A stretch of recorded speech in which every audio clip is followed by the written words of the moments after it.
Welcome to another session. I hope you were well. I want to speak to the men in today's session about how important you really are. I'm going to title today's session, You Are Special. Men, you are special. Now, one of the reasons I thought about this topic is partly to do with observations that I have made over many years, um, interactions that I've had both with men and women, but more importantly, exposure to younger men these days. And I thought perhaps it's important for me to reiterate something that I believe in my core, but something I seldom hear or see, something that is seldom expressed from a societal perspective, but something that is very urgent and necessary. We live in a gynocentric society.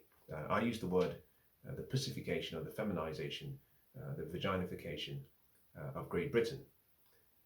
If those words evoke any irritation, emotional feelings on the part of women, they were used intentionally. And they were used intentionally because it is true. For the past 40, 50 years, we have seen the attack on masculinity, so much so that most young men do not understand, know what it means to be a man, believe that there's something toxic about masculinity or manhood. If they had a choice, they would go for a sex change. Many of them, many fathers or would-be fathers, at the point of knowing that they're about to become fathers, before knowing the sex of the child, when asked the question, when the poll has been taken, were asked, would you rather have a boy or a girl? Many of them said that they would rather have a boy, but that would be their true desire. However, in today's society, they would rather have a girl because they understand the challenges that men face and will face. They believe that the playing field favors women. Young boys have been told that the future is all women and that there's something wrong about men. We see these in the effect of these messages, both in performance, academic, professionally, culturally. Boys are falling apart. And so in today's session, in a short few minutes, I like to say to men that you are really special. But I'm going to put a question to you, which is, do you know how special you are? Let me say it in a different way. Do you know your worth as a man? Now recognize I am making a distinction in this conversation with regards to age or time. I don't care whether you are 14 or 13. I don't care whether you're 49 or 60. I put you in the same category. Do you know how special you are? I'm going to share a few things that I think are important. Things to keep in mind. Now, I have been speaking about relationships for the past, say, few months, because I think we've solved the issue about economics. Where we are suffering is in relationships, and in our intimate relationships, whether short-term or long-term. Men, do you know your worth? You see, price is what you pay for something. Value is what you get. But understanding your worth, in many ways, is the next step. The valuation of something can be ascertained by different people. No two people will come up with the same value. What something is worth is usually based on what you might say both parties in the market at any point in time agree. But that could be influenced by the marketplace, macro factors, demand and supply, the price system. And therefore you might have things that are worth more sold for much less. You might have some things that have higher values, bought, purchased for pitiful prices. Do you know what you are worth? You see, most men are selling themselves cheap, selling themselves short, because society has told most men that you are worth nothing, and that the sins of your fathers and your forefathers and your fathers' fathers' fathers were so great and were so incredibly unforgiving towards women that it's now your time to pay for those sins. In the West, and in Great Britain particularly, I have been puzzled and fascinated by how much I have come to understand with regards to what men consider to be worth purely on economic terms. Most men believe that their only sense of significance and fulfillment comes from being a human wallet. In other words, your ability to provide. Now, I covered. Let me stop. Let me pause. I should say something because I think this is necessary. I will not be able to cover everything in today's session. I'll decide at the end of this session whether I think I need to expand on what I should have said. I will not cover everything because the importance of a man cannot be trivialized and condensed into a 30-minute conversation. In any case, it's important to understand that there is much more to a man, much more to you as a man, than I can even hope to share or to remind you of. Let me go back. In the West, we've trivialized the role of men so much so that we simply think that a man is simply his wallet. Provision is seen as the most important thing a man can do. Protection is no longer as important, especially in developed countries. And a man is therefore considered to be worthless if he is not providing, usually at a disproportionate level, to what is expected from a societal perspective. I interact with younger men, and I have to say, the burden placed on these men, based on expectations of women and society, is incredible. I mean, incredible. Now, I started my career many years ago, and for some reason, I really have to say, if I go back 2 decades or 2.5 decades, the pressure wasn't this much. I think this social media lifestyle and social media and the internet has done so much harm to relationships, the family unit, and the expectation placed on society, by society on men. A man is more than a wallet, and it's important you understand that you are more than a wallet. I have covered several sessions. I will refer you to the catalogue of videos I have covered about a man's value. But let me start with one. A man's value is not based on his ability to provide, though important. A man's value is not determined by his ability to protect alone, though important. I use 6 P's. The first being the most important, and here is the key big and, linked to his intrinsic core value as a man. His purpose. Purpose, provision, protection, the priestly role, professing his love, and his presence. Now, I won't go into each of those items. However, from a societal perspective, most men lack purpose, which is why most men do not know their value and do not know what they are worth. You see, the great writer says, without vision, the people perish. Vision comes from purpose. Without a purpose, a reason for being, an understanding about your identity as a person, and the reason why you're here. You know, Mark Twain once said, there are 2 most important days of your life are the day you were born and the day you find out why. Purpose is hidden in why. And until you understand your core purpose as a man, you will take on secondary responsibilities and confuse those responsibilities or roles as your value. Your value is not linked to what you can provide, though important. Your value is not linked to your ability to protect, though important. Fundamentally, your value is in your purpose. Your identity is in that purpose. Your significance and meaning and fulfillment comes from that purpose.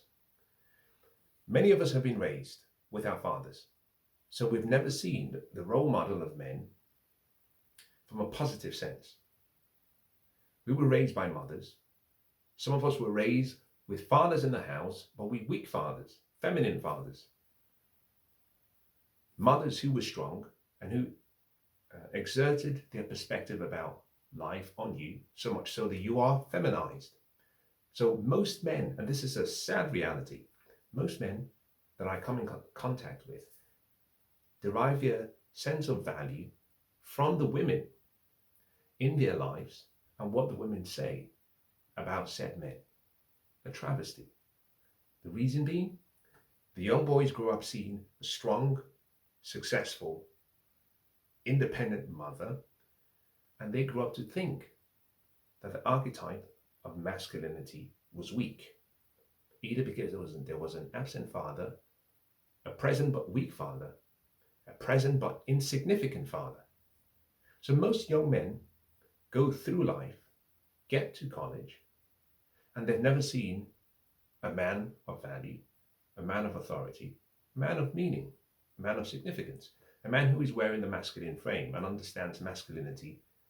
And therefore, all they have seen for most of their lives is femininity and the female frame presented to them most of their lives.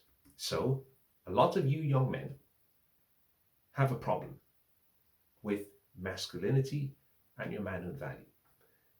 Let me go 2 steps backwards. I talked about purpose and how purpose is the most important thing. The reason being, your manhood value derives from your purpose. I fast forward and I rewind again. I did a series of sessions, and I recommend young men go back and watch the series of sessions that I did. It has a playlist called A Guide to a Man's Value. There are 10 sessions. I take some time to go through explaining how a man's value can be assessed. I talk about several things: a man's gentleman value, GV, non-sexual marketplace value, NSMV, economic intrinsic value, EIV, a man's reproductive fertility value, RFV, a man's sexual marketplace value, SMV, a man's manhood value, MV, and a man's character value, CV. I make it very clear that in most cases, at least 70% of a man's value will come from 2 core areas of a man's intrinsic worth: his character value and his manhood value. Your manhood value is linked to your purpose. Your character value is linked to your philosophy and the principle upon which you build your life. Most of you don't have a sense of who you are because there is no strong philosophy that undergirds your life.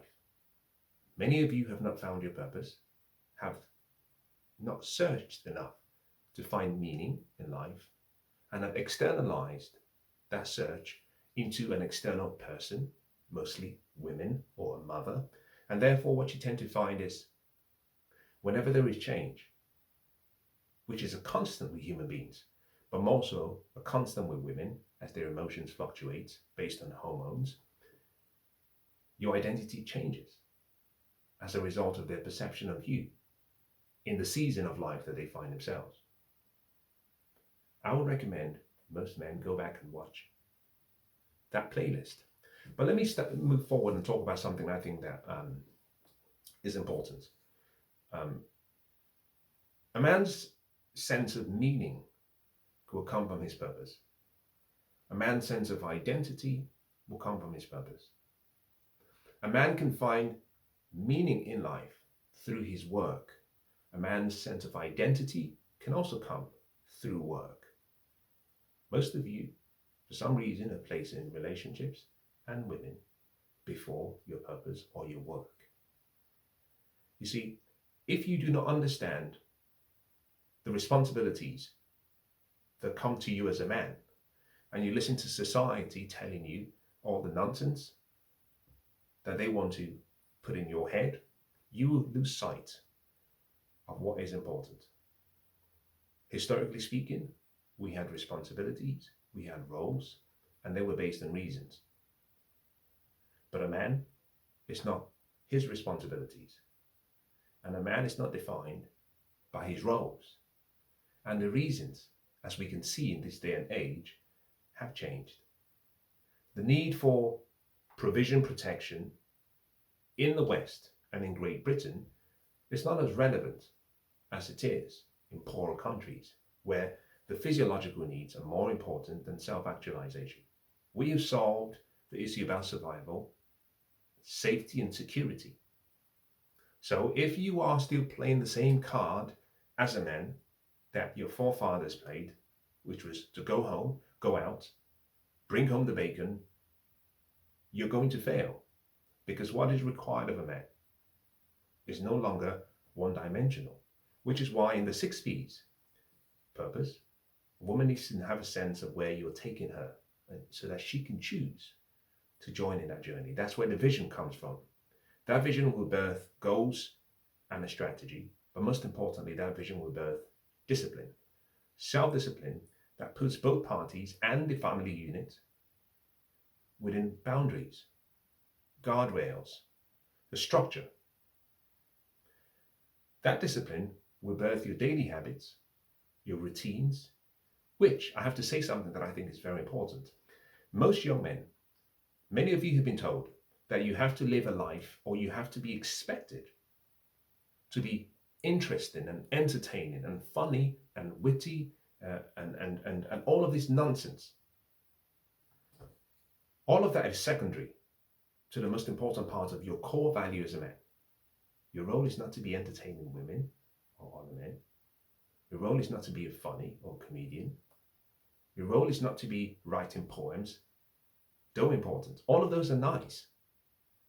But what I have found is most men have been raised not to think about anything of value other than pleasing a woman, other than coming across as someone who is a people pleaser, which is why we have a crisis of masculinity amongst men. Your value is hidden and intrinsically linked to something inside of you. You don't choose your purpose, you discover it. And that requires separating yourself from the world and looking introspectively. You have to focus on yourself. Now let me move forward and start to pull to today's session and link it to relationships.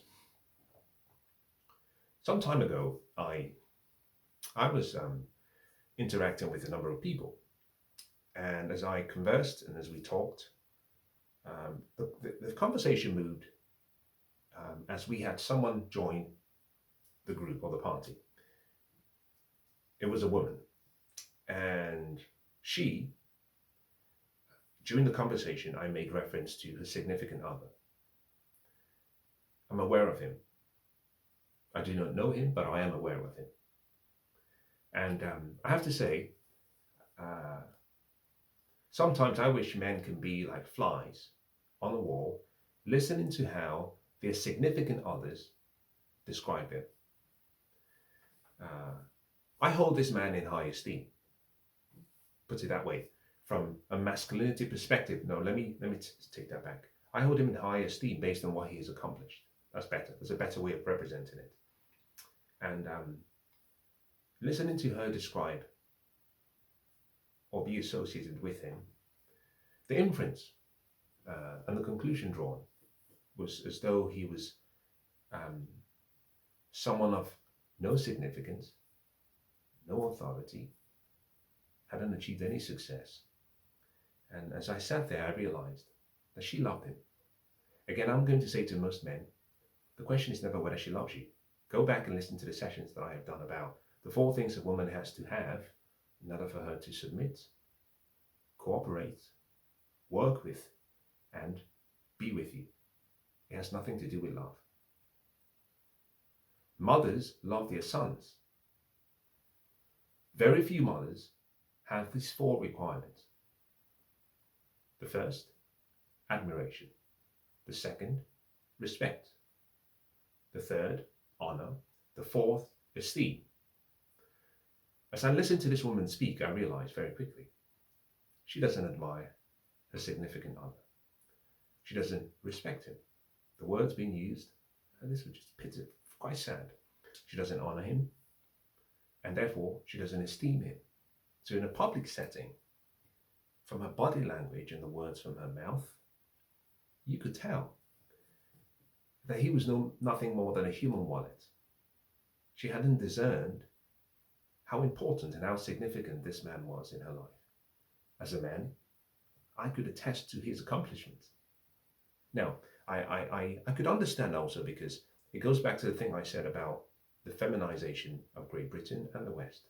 Obviously, raised to be a soft man, raised not to understand who he was, raised by a father that was not, you might say, did not wear the masculine frame, and therefore was tolerating behaviors that I would not even at 20% of my masculinity or my manhood value. At 20%, I wouldn't tolerate it. The reason I mention this is to understand a few things. I'm going to address some things that I think the young men should understand and keep in mind. If a woman does not pursue you, move on. Let me speak about two things: attraction and retention. In the dating marketplace, the woman controls the leverage. Why? Because the women pay a heavier penalty for things going wrong. So she's a gatekeeper to her body, her emotions, and her womb. She gatekeeps. Therefore, the one who holds the keys and who keeps the gate, decides who she lets in. In the relationship marketplace, men are gatekeepers. We pay a heavier penalty and a burden if things go wrong. By things going wrong, I'm referring to divorce or separation. We lose half our assets if there is a child involved or children involved. In 9 out of 10 times, the woman gets full custody of the children. We lose the family home. We lose half of our net worth, or we lose 50% of the total assets, the net assets of the family. In 7.5 out of 10 times in the UK, in 7 out of 10 times in the UK, the woman files for divorce. In the remaining 3 of 10, in half of those cases, she asks that the man file for divorce because she wants to leave. Therefore, in 8.5 out of 10 opportunities, or 85% of the time, the woman is the one breaking up her family and walking away. There's a 100% chance of separation. In other words, 1 in 2 relationships will fail, which means for the ones that fail, there is a 100% chance of failure. And for the one that doesn't fail, there's a 100% chance of not failing. The point of all of this is to simply say we pay heavier penalties in relationships and therefore we gatekeep. So I'm normally stunned when I see men in relationships behave as though they do not know their value in the relationship. Attraction, retention. Is the man's role to play the dance in the dating marketplace for the woman to find him attractive. The woman, if you understand your value as a man, she parades herself before you. Even in the dating marketplace, you don't chase women. This is something most men don't understand. Yes, the dating marketplace has a gatekeeper being the woman, but if you're a man of value and you understand your value as a man, and you understand your future, your purpose, your potential, you do not chase women. You do not. Even though you are in the dating marketplace. Now she parades herself in front of you and you pursue. I'm not saying you don't, I guess I should have, let me go back, take a step back. When I say you don't chase women, I'm saying, despite women being the gatekeepers, a man who has come into his masculinity, usually 35 years, when you get to that age and you've achieved something, you do not chase women. Women parade themselves before you and then you choose. Just like Adam. Remember, Eve had to be paraded before Adam and he chose. Why? He was on his purpose. He was on his grind. The Lord had to interrupt Adam's program to show him Eve. Men who are in their purpose and on their grind and focused on the mission need to be interrupted by women for them to choose. Go back and listen to or study the story of Boaz. You find she had to place herself in a position to be seen and found. And then he chose. Retention, however, is the woman's responsibility. Her responsibility first is to put herself in your presence. You pursue. You obtain. She has to work now to retain you. She has to please you through the process of trying to retain you. we have told young men and even older men that happy wife, happy life. An absurd, absolutely absurd statement that has perpetuated most relationships, most families, and you see young girls behaving in the same manner. Now, in my small little kingdom, there is a different rule. Happy king, happy kingdom. Most young men, most of you as men, are doing too much. You have an inordinate level of pressure placed on you by society and those around you, and by the lack of knowledge of yourself and your masculinity and your manhood value, that all you're doing is pursuing. So you're always in the state of pursuing, which means you never stop and acknowledge who you really are. I will leave you with the following sentences. Men, you are worth something. And I would like you to sit down, pull out a piece of paper, go back and listen to the sessions I did about a guide to a man's value, and itemize all of the various metrics that I put forward, and put pencil to paper and draw a concept, draw a picture of your value as a man. I'll leave you with the following. Society is built on the bedrock, on the foundation of men. As men, in any family we find ourselves, we are not the head of the family. We are the foundation of the family. We undergird and support the entire structure. That extends beyond family to communities, to local municipalities or municipalities or whatever they're called, and extends to estates, extends to countries and nations. The bedrock of every society is built on men, good men. But that requires that the men know who they are, firstly in themselves, and to stay in the frame of masculinity based on two things, two important things: their character value and their manhood value. The rest will come. Economic intrinsic value, the ability to create resources, will come. Being a gentleman takes time. Developing the core components of knowing how to be a good citizen will come. Your reproductive fertility value comes as part of your biology and is gifted to you. Your sexual marketplace value will fluctuate. There are two things you must focus on as men: your character value and your manhood value. Now, I hope today's session has been of some value.